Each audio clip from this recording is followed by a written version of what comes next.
That's a big number. It's half, okay?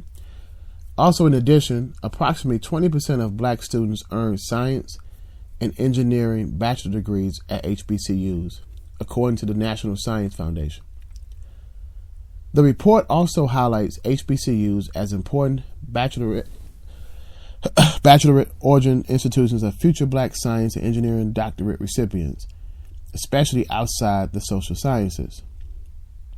Still, the stigma that HBCUs are less rigorous and garner fewer postgraduate drop opportunities persists. But why? There was a student by the name of Nakia Williams, a senior at Indiana University Bloomington, says that the recalibration of whiteness as a standard for success plays a profound role. Quote, I think people only, and that was her quote, saying I think people only discredit HBCUs of how people view blackness. So when you speak of black institutions, people kind of turn their nose up. People automatically elevate PWIs because they're white colleges, and there's this idea that a majority white school is quality. Williams, however, argues that institutions should be evaluated on a case-by-case basis.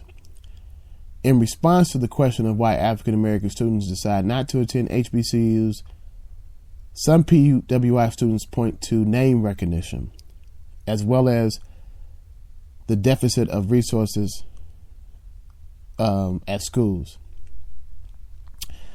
Quote, I feel like you can pretty much go to every HBCU campus and you can say UNC, Chapel Hill, Duke, or Yale, and they'll know exactly what you're talking about, says Joy Blake, a senior at the University of North Carolina, Chapel Hill. However, and I'm definitely ran across this at UNC, talk to white students about different HBCUs and they won't have any idea what you're talking about. I feel like being on the PWI campus as a black student, you're kind of what the mindset ingrained to some degree. I think it does affect your perception of HBCUs from then on. Now here's what's interesting quote. If the endowments of all 105 HBCUs were added up, they still amount to less than 10% of Harvard University's endowment, which at an upward of $30 billion is the wealthiest college in the world. Wow. Beyond branding, UNC senior Matthew Taylor thinks additional hardships faced by HBCUs, including institutionalized racism, which manifests in things such as discriminatory public funding, and a dearth of white benefactors come into play. These systematic barriers have hindered HBCUs. General wealth is something that they just haven't had.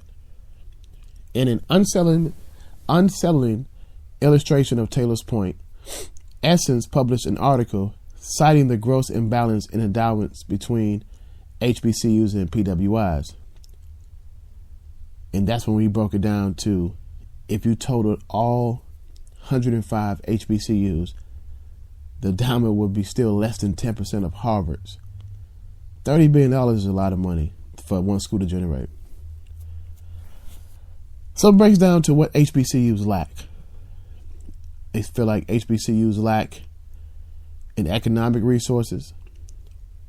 However, they often make up for the lack of economic resources by having a strong faculty support. Dustin Pickett, a Winston-Salem University alum and first-year graduate student at Duke University, said that the administrative culture was definitely more supportive at his HBCUs than his PWI.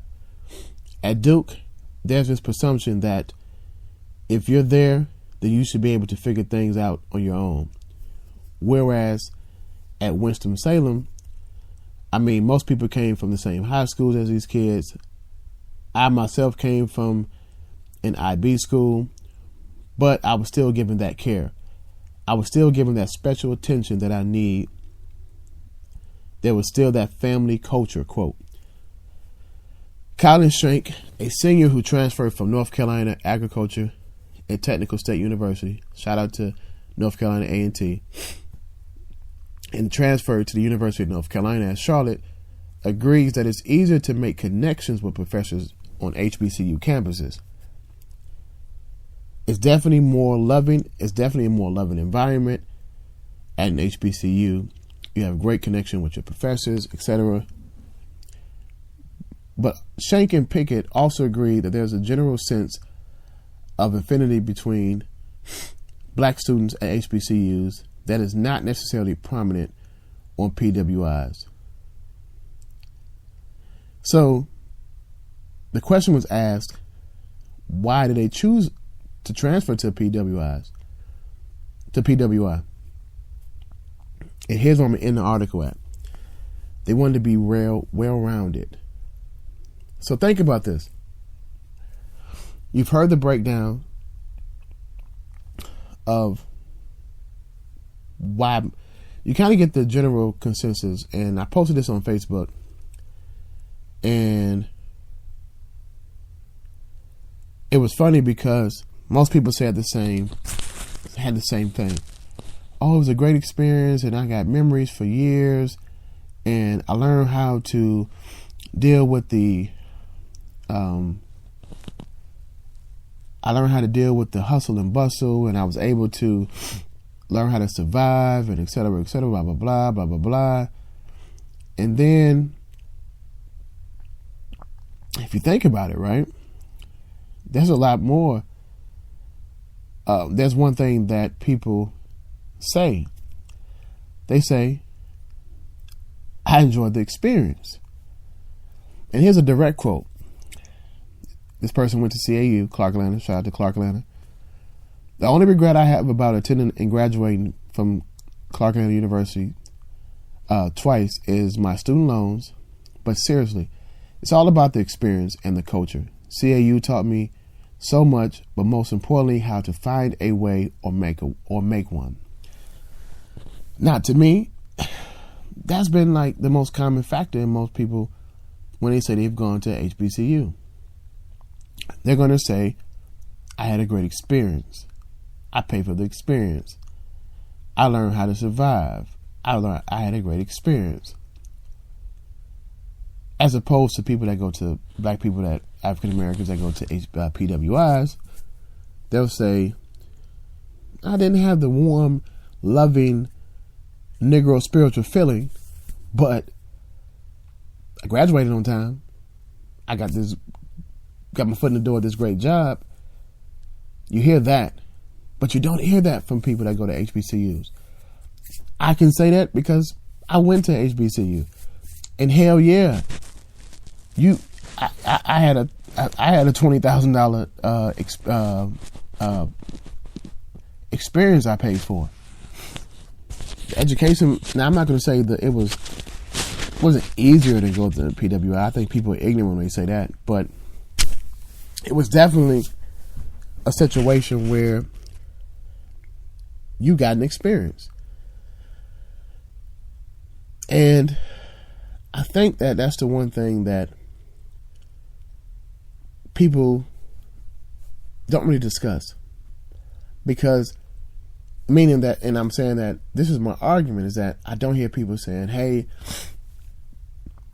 I went to, and that's exclude these quote unquote Ivy League, black Ivy League schools, Spelman and Morehouse. First of all, there's no such thing as a damn black Ivy League school. Let's go ahead and get that out of the way. So, but you never hear somebody that goes to a Bethune-Cookman and say, hey, man, I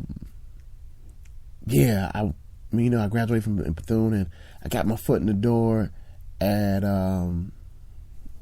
Johnson & Johnson to be a product engineer for them or something like that. You don't hear that, because I feel like there's somehow a loss for the connection, the networking. If you ask and say, hey, what y'all doing for homecoming? Oh man, we got Man, I got the hookup on the room. You see, that's where the conversation I feel has changed. Just my opinion. But I can admit that during the time I was attending the HBCU, people had their head on and their focus was to network, was to build rapport, was to build a better future, was to get their foot in where they needed to be. Now, I don't see that. I see it's more of a hustle and bustle to go to school, complete this, and in some cases you got, I'm going to a black school so I can play it, so I can be such and such, and then that's it. So, like I said, phone lines are open. 44641-9606. Phone lines are definitely open. As we wrap up the show, I'd like to hear from you. I'd like to hear from you on how you feel that, what is the main difference, or what do you feel the benefits, in your opinion, going to a predominantly white institute as opposed to HBCU and vice versa? Because like I said, I personally feel that majority of black people that went to a black HBCU, you're going to say, I had a great experience. And that everybody looks for that warm feeling and it's like family. But then here's the thing though. You go to PWI and people feel like, oh, you just treat it like a number and this and that. But how does the world treat you? You step out into corporate America, that's what you are. I mean, do we need that? Do we need that recognition? Do we need that feeling? Do we need to have that feeling of love from the community? You know, I don't understand that, because that's not something that's going to prepare you for the business world, for corporate America. That's not going to prepare you. It's not going to prepare you to try to get your foot in at a Fortune 500 company. That's not giving you the tools to be an entrepreneur, to create your own Fortune 500 company. You know, how often you see the black versions of Bill Gates when they go to a prestigious university, but they step out on faith and create their own. You have some great success stories. There's some great African Americans that went to HBCUs that did their own thing. But my thing is that,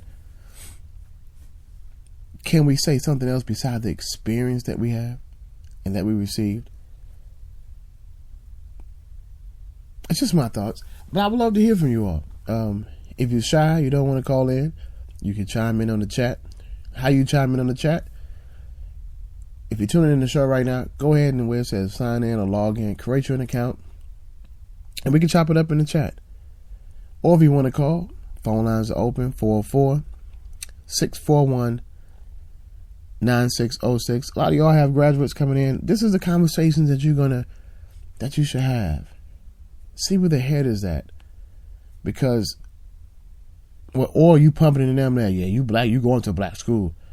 I went to such and such, and or are you telling them life lessons? Or back to what I was starting, principles. Are we giving these kids the real principles? Because that sets the tone for everything. I got a caller calling in. I think I had a caller calling in, but a caller, you can call back. But I want to hear from you all, because this is interesting. Are we giving the principles to our kids to help them really make their own adult choice on where they should go for their education? I got a caller calling. I do have a caller calling in. All right, caller, you're calling in right here. You're live on the Man Cave Show, Simply United Radio, WSUT. Who do I have the pleasure of speaking with tonight? This is Jennifer. Jennifer, what's up, Jen? What's going on? Nothing much.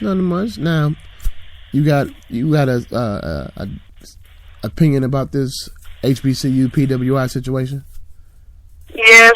My daughter goes to a HBCU. She received a scholarship to go for basketball. And I love the atmosphere